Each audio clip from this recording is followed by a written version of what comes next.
Uygarlığımız sürecinde yarattığımız yeniliklerden biri şüphesiz her şeyin önüne geçiyor. Öyle bir etki yarattı ki modern dünyanın takıntısı haline geldi. Dünyayı ve bizi bir güven sistemiyle birbirine bağladı. Uzaklardaki zenginlikleri aramak için kıtalar arası tüccarlar göndermemize neden oldu. Bugün size ilkel dünyayı tüccarlar, paralı askerler, fabrikatörler ve milyarderlerin medeniyetine çeviren şeyin hikayesini, paranın hikayesini anlatacağım.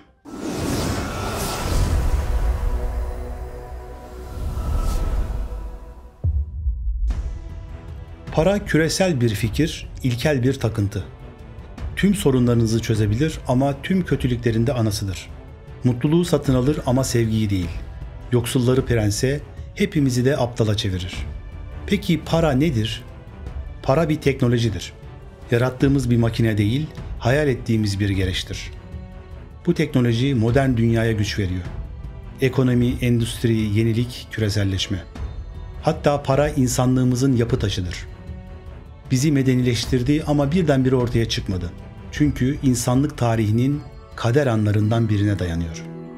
Yıl milattan önce 15.000. Afrika'nın mangrovlarında küçük bir avcı toplayıcı klanda yaşıyoruz. Hayatta kalmak her şey demek ve en değerli mal yiyecek. İnsan ırkının ilk zamanlarında kime güveneceğini anlamak zordu.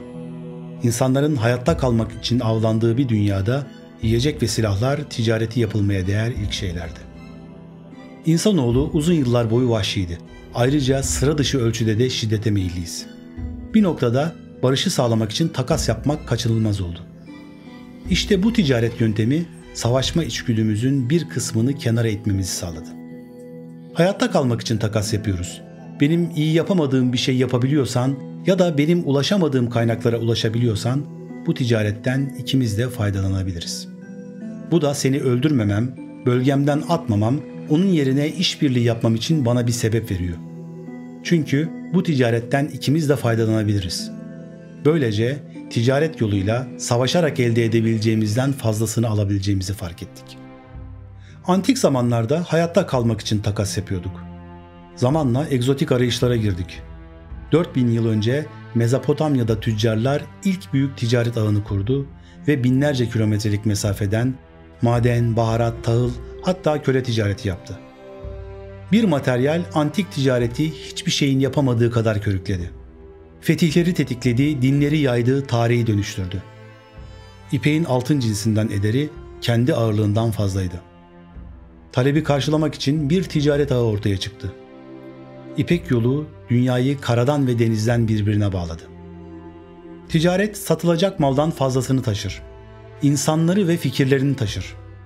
Dini öğreten tüccarlar Hristiyanlığı ve Budizmi kıtalar arasında yaydı. Kültür alışverişini körükledi.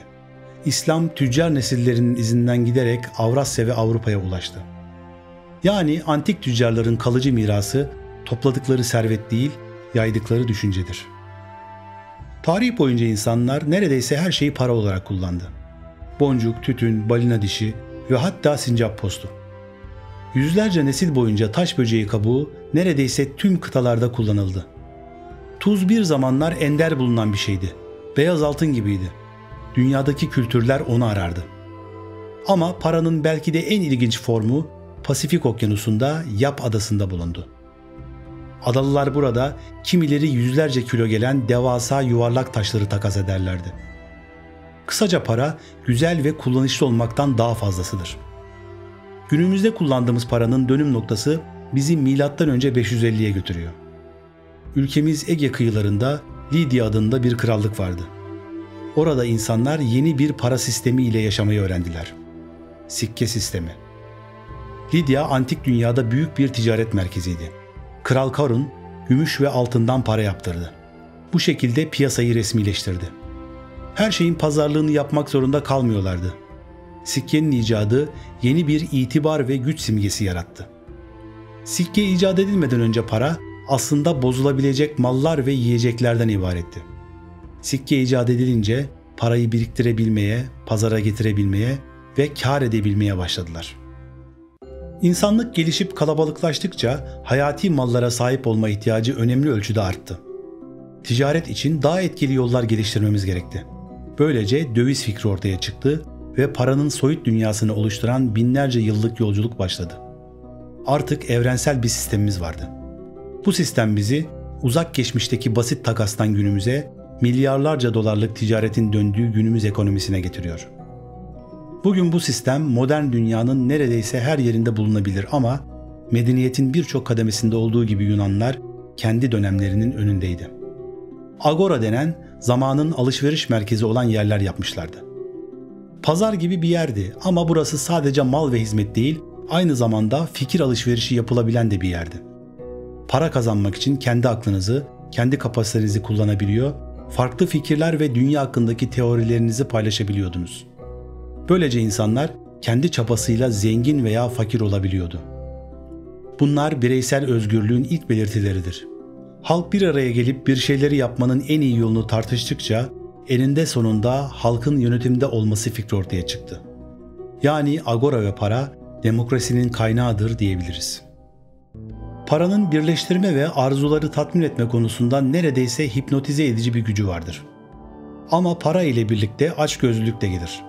Her şeyi mala, satılabilecek veya ticareti yapılabilecek bir şeye dönüştürme dürtümüz, insanlığın en eski ve en kötü uygulamalarından birine yol açtı.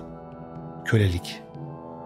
18. yüzyılın sonlarında dünyadaki en karlı nakliye işi Afrika'daki kölelerin ihracatındaydı. Buna üç köşeli ticaret de deniyordu. Afrika'dan silah ve mühimmat karşılığında Avrupa'ya ve yeni dünyaya ticaret gemileri köle taşıyordu. Köleleştirilen Afrikalıların neredeyse yarısı bu süreçte ölüyordu. New York ticarethaneleri kölelerle desteklenen malların ticaretini yaptı.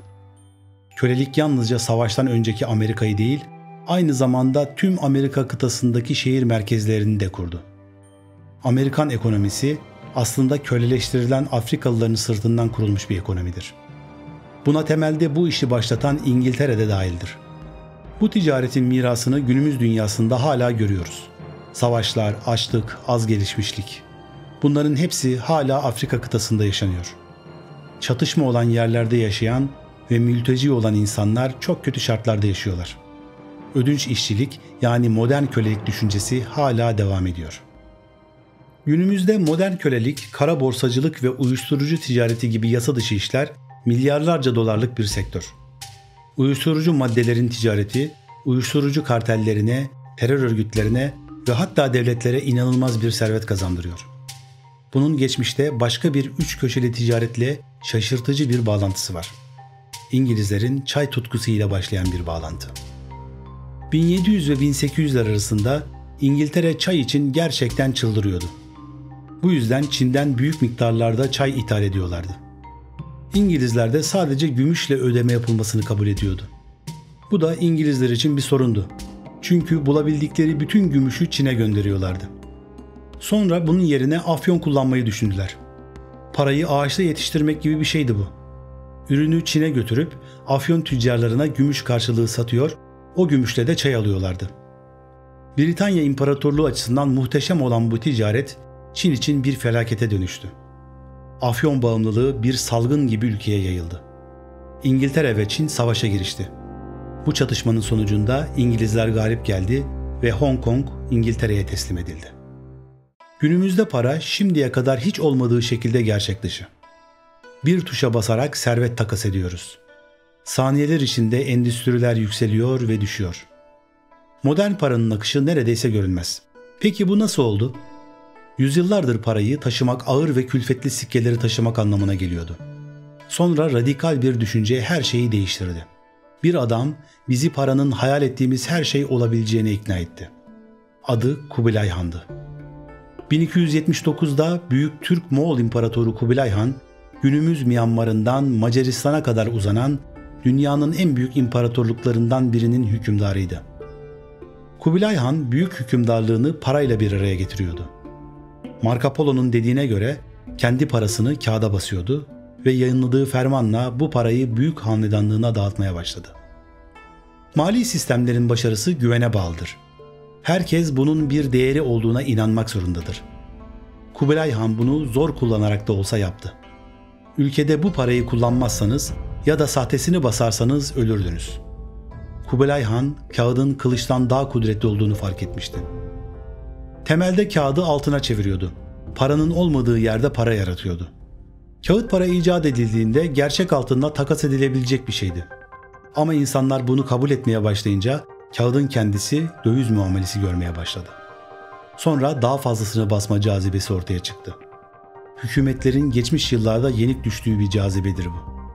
Elinizdekinden daha fazla para basarsanız ve bu haber yayılırsa hiperenflasyon olur. Kağıt para kısa sürede üstüne basıldığı şeye, yani sadece kağıda dönüşür. 1930'larda Almanya'dan tutun, yakın zamanda Zimbabwe'ye kadar felaketle sonuçlanan bu hiperenflasyonun birçok örneğini gördük. Kendi ülkemizde de. Kağıt para özellikle bir senettir. Hükümet bu kağıdın arkasında durur. Hükümeti sorgulamaya başlarsanız ya da bu parayı basan kurumlar sorgulanırsa paranın değer kaybetmesi kaçınılmazdır. Para yalnızca kullanışlı bir şeyden daha fazlası. İnsanlığın hikayesini anlatan bir sanat eseri. Uluslarımızın simgeleri, tarihin kralları ve kraliçeleri, taptığımız tanrılar. Hepsi paramızın üzerine basılıyor. Para türümüzü birleştirdi. Bize yeni felsefelerin, dinlerin ve toplumların yayılmasını sundu. Bizi modern kıldı.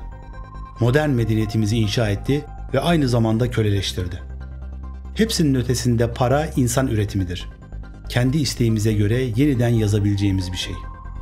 Bunu anlatılmaya değer bir hikaye kılmak bizim elimizde.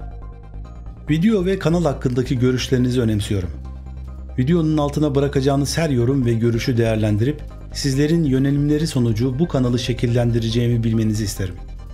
Abone olarak, paylaşarak ve sosyal medya kanallarımdan beni takip ederek destek olabilirsiniz. Yüklediğim yeni videolardan bildirim gelmesi ve anında haberdar olabilmeniz için abone ol butonunun yanındaki çana tıklamayı unutmayın. Yeni videolarda görüşmek üzere, hoşça kalın.